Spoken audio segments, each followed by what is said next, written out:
There's something ominous and eerie about that moment before a big storm when the sea draws back on itself. But it didn't last long. Within hours, Category 4 Hurricane Ian was battering the coast of Florida with wind speeds of up to 150 miles an hour. And if it isn't surreal enough to see a boat floating down the street, then how about a house? Fort Myers felt much of the brunt of it. But across the state, 2 million people were left without power, and many of those who didn't evacuate were left stranded after being confronted by water up to 12 feet high.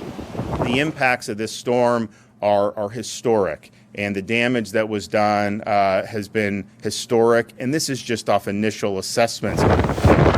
Evacuations have had to take place by water as these guys weren't going anywhere. Now we have a truck issue and the guys are pushing the truck out of the bay. This hospital too was completely flooded.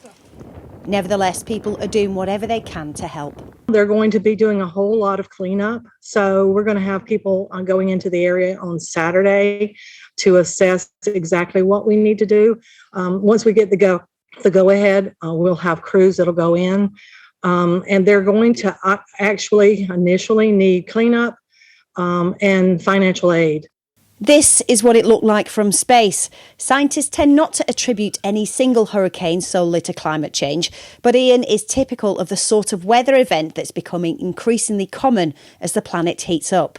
The Vice President, Kamala Harris, has promised to help Florida and Puerto Rico. There's no question the images we are getting back are devastating in terms of the damage and the impact. The President and our administration are fully committed to offering and supplying federal support to the state officials and doing everything we can to help them both in terms of recovery, but also whatever is necessary to ensure that folks are safe and out of harm's way. Hurricane Ian is going to have a devastating aftermath, but right now it will be remembered for its images. Some bizarre. This man is swimming in his own house.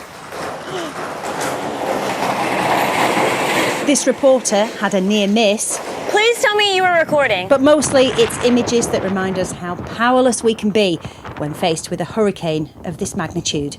Ruth Liptrot, 5 News.